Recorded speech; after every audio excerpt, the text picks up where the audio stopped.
not deja vu. Yet another Lotus Emira makes its way into us to have a full custom sound system. This vehicle is about to embark on one incredible journey and have the Cambridge car audio treatment.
So that is another Lotus Emira complete with the Cambridge car audio treatment, and actually exactly the same spec as what the last Emira went for. Obviously it seems like quite a popular option amongst our clients.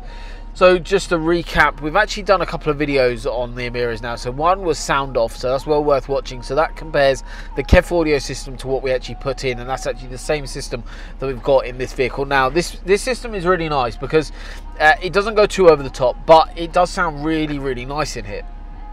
So for those of you who haven't watched that video, well worth doing, and also watch the previous video as well of the last Emira we did, because we're going to kind of different details. So I want to kind of cover a couple of something a little bit different in today's video, so well worth watching them as well, because if you're really serious about getting your audio sorted in one of these cars, you kind of need to gather all the information from all the videos we've done on the Emira to kind of get the knowledge you need to make your decision on where, first of all, where you want it to go. Obviously, please do come to us. However, obviously you can get your knowledge from those videos. So I won't kind of go over too much of what I covered in the last few videos, but the system from the KEF system, the biggest thing I think for me was the top end as well as the volume on the system. I think it really did suffer, and there's a couple of reasons for that. For one thing, the amplification, but now that's all changed. So we've changed the amplifier in the OEM location, which is kind of behind my right shoulder here. We've also added in a tweeter. So on the KEF system there, and at home hi-fi it works incredibly well. Car audio, it doesn't quite fit what it needs to do in this particular vehicle. So on the A-pillar you've got the little mesh grille. There's actually nothing behind there. So even though you've upgraded the KEF system, there is no tweeter higher up on that soundstage behind that location. So what we've done is added the Audison Voce tweeter behind there in the OEM location. Then we've actually taken the actual KEF lovely grille that you see on the actual door itself. That is actually housing basically kind of a coaxial speaker, tweeter or mid-range, and it's actually like a 3-inch speaker. It's very small. However, in that same location behind that original grille, we actually use our 3D printed adapters, and this is the adapters. We get quite a lot of interest from people abroad. We do quite a lot of cars where people transfer cars over from abroad to ourselves. We get kind of messages like that all the time, and we can also facilitate with the transport that you need. So no matter where you are in the world, your car can be done here, and we arrange all the transport for you as well. But what we've done is the adapters are designed for us to use on our install only. We do not sell those adapters privately, but what we've actually done is used our 3D printing skills and levels of install to basically house a 6.5-inch mid-bass driver in that OEM location behind that KEF grille, which is really challenging. But what we've actually managed to do is do that again like we did on the first one. The mid-bass driver that we've got now is the Audison Voce 6.5-inch mid-bass. So that front end now is nice and powerful, nice and punchy, nice and strong. Then we've actually gone for a Hertz set behind. So these are the Hertz Cento range.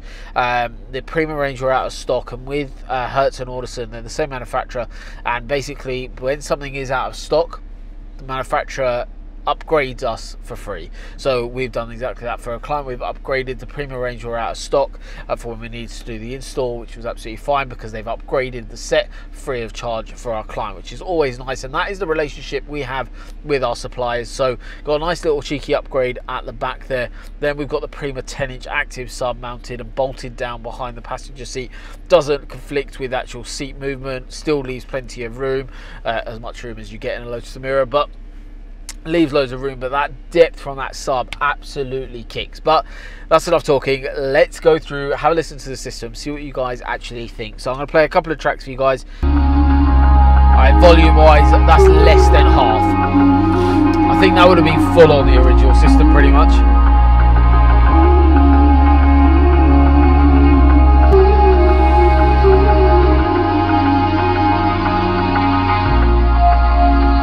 You could say anything, but clarity just fills the car. Cause you said it to the right person and they needed the compliment.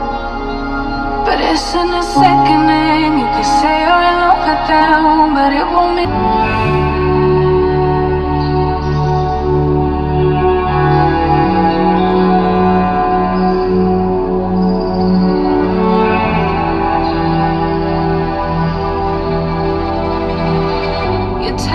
All you see, tell him you got his keys, cause you thought he needed them.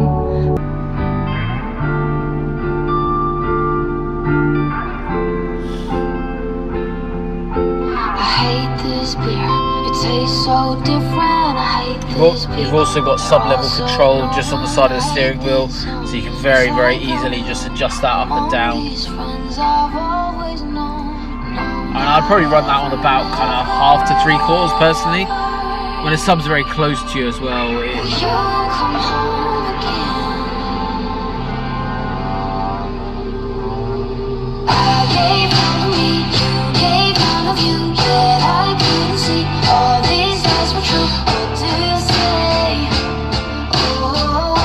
That depth coming in.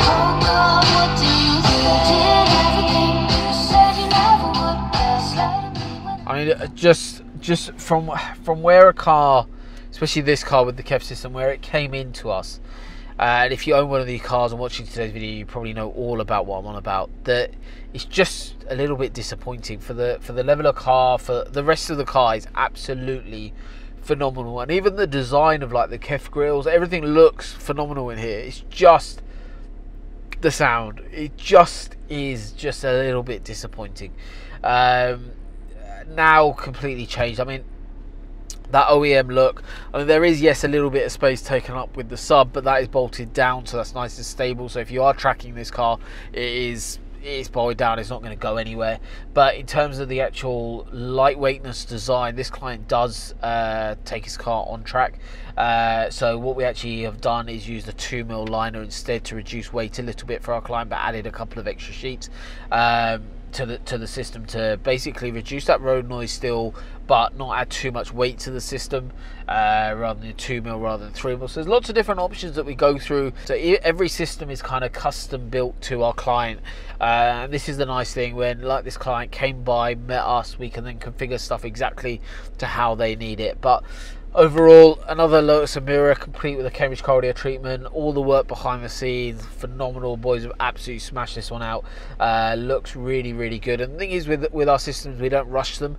Things take time. You do the job properly, and fingers crossed you never have to do it again. Issues can happen, and I always say to people, like, when an issue happens, it's all about how people deal with things. But touch wood, we don't have too many. When you're having a decent install done, when you're taking the time to do it, you're doing it in a controlled environment, it does make a difference. Parts aren't left lying on the floor, so you know that when your car gets put back together, there's no extra damage added to the vehicle. It's all looked after, carefully done, and that is kind of the important aspect that we kind of focus on, is that install, the level of work that we do behind the scenes. So hopefully you guys have enjoyed today's video, but well worth watching those other videos as well on the Lotus Emira. But this owner, I'm sure, will absolutely love this one. It sounds wicked in here, and I'm sure he's going to absolutely love it. So thank you so much for watching, guys. I'll see you on the next one.